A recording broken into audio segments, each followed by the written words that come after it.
Hi, I'm Darren from Property Prosperity, and today I'm lucky enough to be joined by Nicholas Birdseye from Nicholas Birdseye and Associates.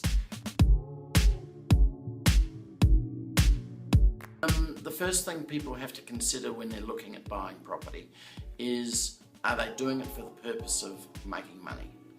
Now, if they're doing it for the purpose of making money, then the only way you make money in property is when you buy.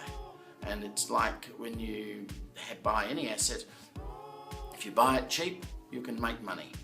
If you don't buy it cheaply, then you'll never be able to sell it, because everything is bought and sold at an average buy price, average sell price. But if you buy at where everybody else is doing it, then you generally don't make the super profit. Just waiting for the market just to go up, which may take years. So if you can buy it at a good price, then you're likely to make money. Yeah. Now, there are decisions because of time. So when you bought property back in 1980, before the Banana Republic drop in the marketplace that was done with Paul Keating, and it depends, who's listening to the conversation, whether these names will mean anything to you. But I suppose it's like the global crisis. All of the people in the current audience should understand what the global crisis was that was in existence, 3 years ago. The banks are still reeling from the effects of that global crisis, and their policies in terms of investments that they will allow a person to do.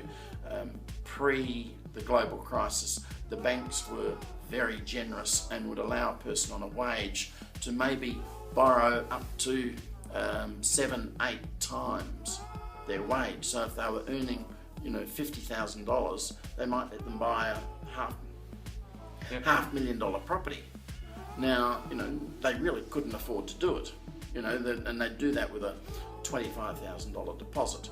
Now, in today's market, they've gone back to more conservative rules where they're looking at, say, if a person's now on a $80,000 wage, they'll only let them, say, borrow 4 times that amount of money. Yeah, so only like $200,000 or $250,000 I can borrow. Yeah, or if it's $80,000, 4 times that would be $320,000. Yeah. All right, now that's a person can afford that easily. Yeah. But if the banks are doing the much bigger lending, so the banks have done 2 things. They've reduced the amount of money that you can borrow on a wage, and they're also increasing the deposit that is required. So new people buying either for investment or for home ownership have to consider those two parts of it. Yeah. So that the decision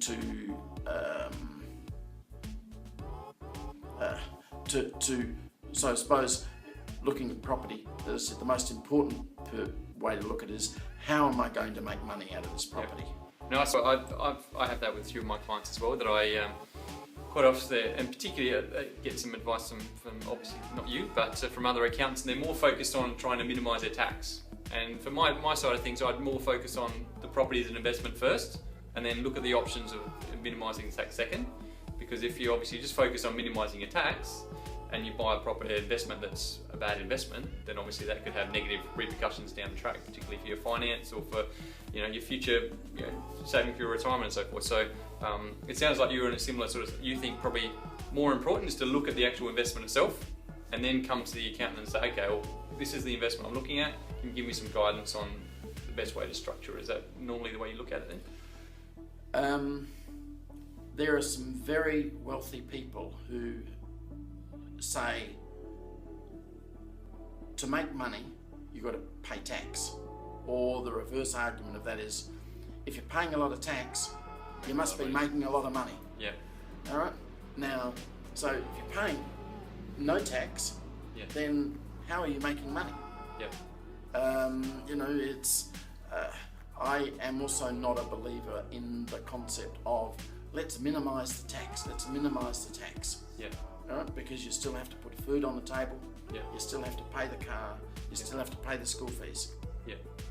And they are what they are. Yeah, so I suppose a lot of people get a bit overawed by all the information that's available about property investment, and there's a lot of books and things on the internet, a lot of things they can download, and they get a little bit confused by the whole process. And obviously they go and talk to their accountant and they look at a whole pile of different options as tax structures like trusts and companies and investing in their own name and all those type of things. But it sounds like the way you're talking, the key is to focus on the investment first, and then once you've decided on a particular investment, sit down with your accountant then, and they can sort of work on that relationship with you to guide you through the process to sort of get to the point where you're trying to achieve. Is that the way you sort of look at it? It'll be a three-way process. That there's the client, there's the accountant, but there's also going to be the bank in there. Right. And because as I'm saying, is since the global crisis, the bank has changed all the rules. Yeah. Or the banks have changed all the rules, and depending on what they're doing, how they're doing. And it depends whether you're looking at buying commercial property or residential property. Those rules, change. Yeah, and that's going to determine a lot more of your situation rather than the tax situation. More focused on, because if you can't get the money to buy the investment in the first place, then no point worrying about the tax and structures and all that sort of thing as well. Well, it's like, for instance, in a superannuation fund. If you've got a superannuation fund, the banks will only lend 65% of the property because of all the associated rules associated with a super fund owning a piece of real estate. So, whereas if you're buying residential property, the bank will lend you 80% of it. You may get other people who lend who will then provide mortgage insurance, so you could get up to 90%. But the mortgage insurance is then very expensive. Yeah. Right. So, a way of getting around the mortgage insurance is to see if a third party, mum or dad or something, would come along and provide a collateral security of, say, $30,000. Because then suddenly, there's your purchase price of $30,000.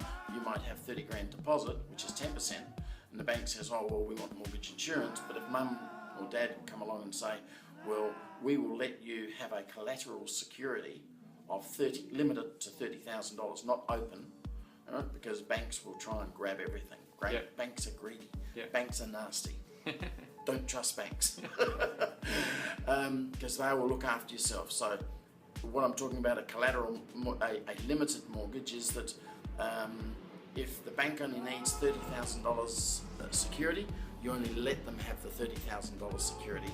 You don't give them an open mortgage on mum and dad's freehold property. Yeah. So that if something goes wrong in your life, then they're liable. Then they become liable, which has a huge, domino effect.